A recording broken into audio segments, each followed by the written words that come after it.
एक महत्त्वाची बातमी यावेळेस येते कराडमधून। कराडमध्ये राज्य सहकार परिषद अध्यक्ष शेखर सरेगावकर यांनी मतदान केंद्राबाहेर महिला पोलीस कर्मचाऱ्याला दमबाजी केलेली आहे।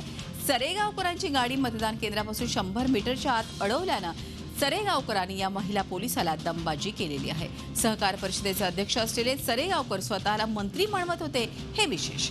माझ्या गाडीला मंत्रालयात जाण्याचा पास आहे, इथे का अडवता असं म्हणून त्यांनी कर्तव्य बजावणाऱ्या महिला पोलीस शिपायाला दमबाजी केली। नेमकं त्यांनी काय म्हटलंय पाहूया। मंत्री कोण मंत्री कोण आहे काय माहिती यांना गाडी येऊ देऊ नका म्हणून यांनी मला अरे नाही केली डायरेक्ट आणि ते मलाच म्हणताय शिवे देतात, हे शिवे देतात। तुम्ही बरं का जिल्ह्यामध्ये कोणाला जरी सांगितलं मी अरे रवी केली तरी तुम्हाला कोणी लक्षात तुमच्यावर विश्वास ठेवणार, मला हे लक्षात ठेवा। गाडी आणि स्वतःला जास्त शाणे समजू नका तुम्ही, मी तुम्हाला तर तेच सांगतो। माझ्या गाडीला मंत्रालयामध्ये जायचा माझ्या गाडीला पास आहे, जरा समजावून घ्या, हेच सांगतो तुम्हाला। तुम्ही बोलूच नका मुळामध्ये, मला सांगा हाकलून द्या, मी तर सस्पेंडच करायला लावणार आहे। पण बघा मी हाकलून द्या म्हणजे समजता काय स्वतःला मंत्र्यांबरोबर बोलताना आणि एवढं जर समजत नसेल मंत्री कोण आहेत काय तर कशाला बंदोबस्ताला येतात। अरे वा अरे वा, आम्ही ड्रेस घातलाय, आमच्या पोलिसांची वर्दी आहे, ड्रेस घालायला कोण लावलं ते सांगा। जास्त शहाणपणा सर मला फक्त सांगा कोणाला येऊ द्यायचं कोणाला नाही येऊ द्यायचं। तुम्हाला एवढं खूप अरे रवी केली, समजत नाही साधं कुणाशी काय बोलतोय शिवे आपण देतात आणि वरून म्हणतात शिवे दिली। समजत नाही तुम्हाला कुणाशी काय बोलतोय आपण। मंत्री कोण आहे मंत्री कोण आहे काय आणि एकूणच या संदर्भात अधिक माहिती घेण्यासाठी आपले प्रतिनिधी दीपक भातुसे आपल्याबरोबर आहेत। दीपक, आपण बघतोय कर्तव्य बजावत होते खरं पोलीस महिला, मात्र अशा तऱ्हेनं उद्दामपणाचं आणि अरेरावाईचं संभाषण शोभतं का? मृदुला, सत्ता कशी डोक्यात जाते त्याचं हे एक उदाहरण म्हणावं लागेल। शेखर सरेगावकर हे महाराष्ट्र सहकार परिषदेचे अध्यक्ष आहेत, परंतु स्वतःला ते इथे मंत्री म्हणवत आहेत आणि कशा पद्धतीने महिला कॉन्स्टेबलची उजत घालतात। खरं तर जर ते स्वतःला मंत्री म्हणवत असतील आणि महाराष्ट्र सहकार परिषदेचे अध्यक्ष आहेत ते, तर त्यांना नियम माहीत नसावेत का? कारण मतदान सुरू असताना मतदान केंद्राबाहेर 100 मीटरच्या परिसरात कुठल्याही वाहनाला प्रवेश बंदी असते। अगदी मुख्यमंत्री आले तरी त्यांच्या वाहनाला प्रवेश दिला जात नाही आणि हे महाशय त्या ठिकाणी आपलं वाहन घेऊन जात होते। महिला कॉन्स्टेबलने वाहन अडवलं, त्यांना नियम सांगण्याचा प्रयत्न केला तर तिच्याशीच त्यांनी उज्जत घातली आणि वरून दमबाजी केली की तुला सस्पेंड करेन, म्हणजे निलंबित करेन, अशा पद्धतीचा दम या महिला कॉन्स्टेबलला दिला। त्याचबरोबर मंत्री कोण आहे ते तुला माहित नाही का, म्हणजे हे स्वतःला मंत्री म्हणवतायत आणि या महिला कॉन्स्टेबलला जी आपलं कर्तव्य या ठिकाणी बजावत होती तिला हकलून द्या, अशा पद्धतीच्या सूचना ते तिथल्या सहाय्यक निवडणूक निर्णय अधिकाऱ्याला देतात। या ठिकाणी सहाय्यक निवडणूक अधिकाऱ्यांची सुद्धा चूक आहे, कारण ही महिला कॉन्स्टेबल नियमानुसार वागत असताना, नियमानुसार या व्यक्तीला अडवत असताना तिथे हा व्यक्ती जो स्वतःला मंत्री म्हणवतो तो त्या महिलेला दमबाजी करत असताना निवडणूक निर्णय अधिकाऱ्यांनी त्याला थांबवायला पाहिजे होतं। त्यांनी सुद्धा त्याला नियमांची आठवण करून द्यायला पाहिजे होती, परंतु असं न करता सदर महिला कॉन्स्टेबलला शेखर सरेगावकर हे दमबाजी करत असताना, सस्पेंड करण्याची धमकी देत असताना ते निवडणूक निर्णय अधिकारी शांत बसले। त्यामुळे कशा पद्धतीने सत्ता डोक्यात गेल्यानंतर लोक वागतात त्याचं एक उदाहरण शेखर सरेगावकर यांच्या रूपाने पाहायला मिळतंय। कराडमधली नूतन मराठी केंद्र जे आहे शाळा, त्या ठिकाणी मतदान केंद्र होतं। आणि दीपक, आपण शेखर सरेगावकर हे स्वतः आपल्याबरोबर आहे।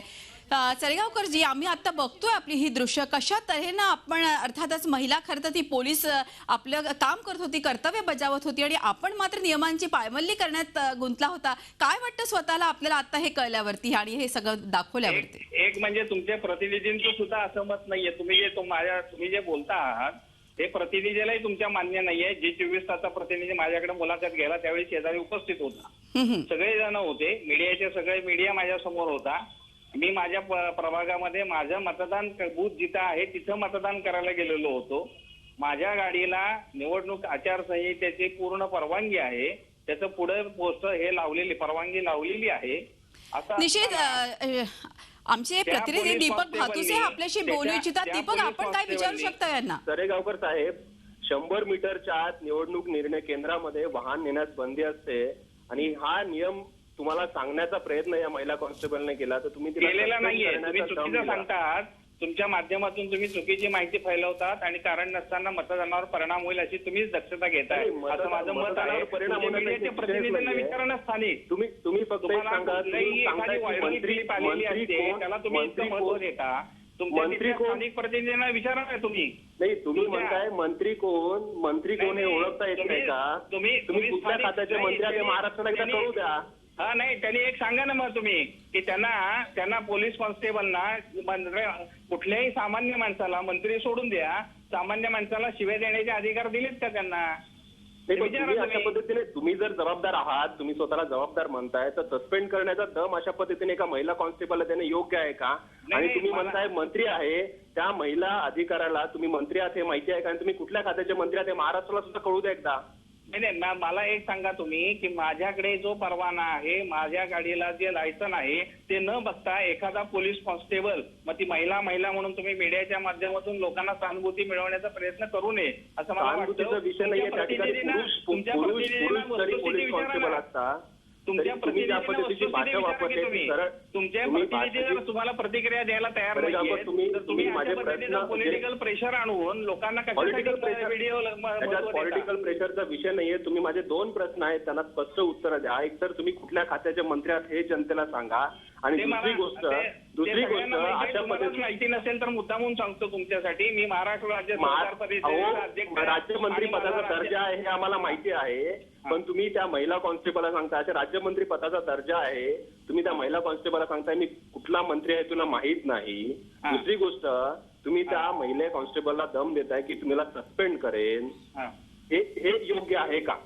मी तुम्हाला तेच सांगतो आहे. त्याच्या आधीची क्लिप तुम्ही दाखवत नाही. तुमच्या माध्यमांचं हेच मला सांगण्याचं वैशिष्ट्य आहे की तुम्ही त्यांनी ज्या शिव्या दिल्या मला त्या तुम्ही दाखवल्यात का? त्याचं रेकॉर्डिंग तुमच्याकडे आलंय का? मग तुम्ही या जे संदर्भात प्रतिनिधी होते त्यांना तुम्ही विचारलात का?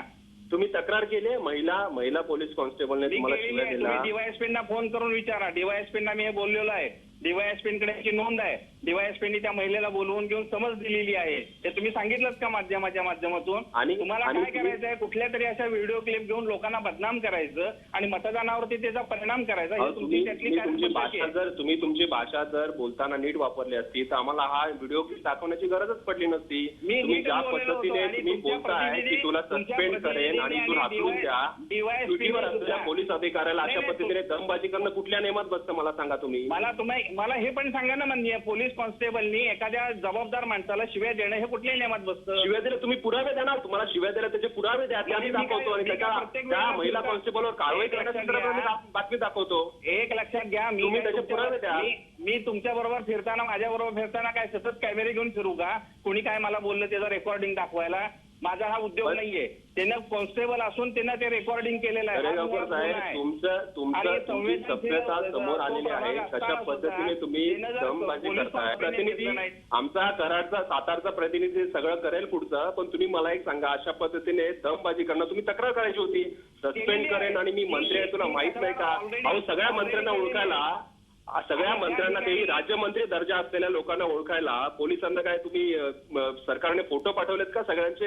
हे राज्यमंत्री आहेत, त्यांना हे करा. तुम्हाला हा पण अधिकार आहे का मला असं बोलण्याचा? माझ्या गाडीला लायसन आहे आणि गाडीला बॅच लावलेला आहे वरती. हे तुम्हाला मी आत्ताही दाखवू शकतो. तुम्ही सांगता मंत्रालयात प्रवेश करण्याचा मंत्रालयात प्रवेश करण्याचा पास माझ्या गाडीवर आहे. मग मतदान केंद्रावर त्या गाडीला पास मिळतो का मंत्रालयाच्या प्रवेशावर? त्याच्या कराडच्या अधिकाऱ्यांनी दिलेल्या पास बद्दल बोलतोय. तुम्ही पण 100 मीटर आहे. 100 मीटरच्या परिसरात कुठल्याही वाहनाला प्रवेश नसतो, हे माहिती आहे तुम्हाला? माझ्या गाडीला प्रवेश आहे. त्याचं मी हे जोडलेलं आहे, पास वरती जोडलेलं आहे, काचेवरती लावलेलं आहे. आणि हे 100 तुमच्या मीटर प्रतिनिधींना, तुमच्या डीवायएसपींना, सीईओना सगळे त्या ठिकाणी उपस्थित होते. कारण मी मतदानाला जाणार म्हटल्यानंतर ते माझी प्रतिक्रिया घेण्यासाठी ते सगळे लोक आलेले होते ऑलरेडी तिथं. आणि हे सगळ्यांच्या समोर हे झालेलं आहे. त्यातल्या कोणाचीही तक्रार नाही, कंप्लेंट नाही. असं असताना तुम्ही एखाद्या कॉन्स्टेबलनी तुम्हाला एखादी व्हायरल क्लिप पाठवली, कॉन्स्टेबलने दिलेली नाही. दुसरी गोष्ट, तुम्ही अशा पद्धतीने दम देणं किती योग्य आहे? तुम्ही त्याचं समर्थन करता का? तुम्ही त्याचं समर्थन करता का?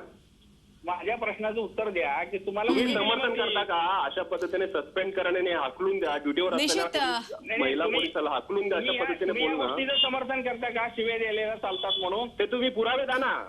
निश्चित दीपक, आपण ज्या तऱ्हेनं आपण बघतोय की ते मान्य करायला तयार नाही आहेत, मात्र ज्या तऱ्हेनं त्यांनी दमदाटी केली आहे तेही कुठेतरी योग्य वाटत नाही. धन्यवाद दीपक आमच्याशी बोलल्याबद्दल. आणि स्वतः शेखर सरेगावकर हे देखील आमच्या बरोबर होते, त्यांचे देखील धन्यवाद. झी 24 तास